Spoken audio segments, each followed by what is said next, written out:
Hello mga kabayan, ngayon ay gagawa ako ng watermelon shake o pakwan shake.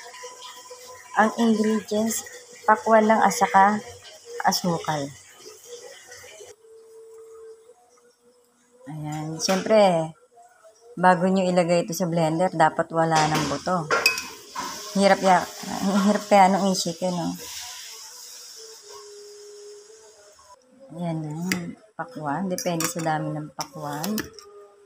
O kung ilan kayo iinom. Tapos, isang kutsaritang asukal. Depende rin sa takal ng asukal kasi kung matamis na yung pakwan, hindi na kailangan ng maraming asukal.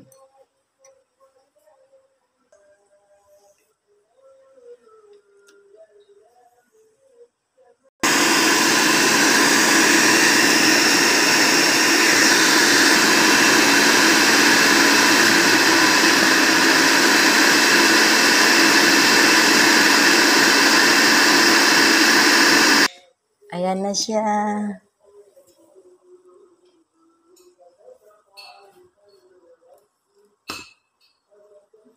Ang aking watermelon shake. Salamat sa panonood. God bless.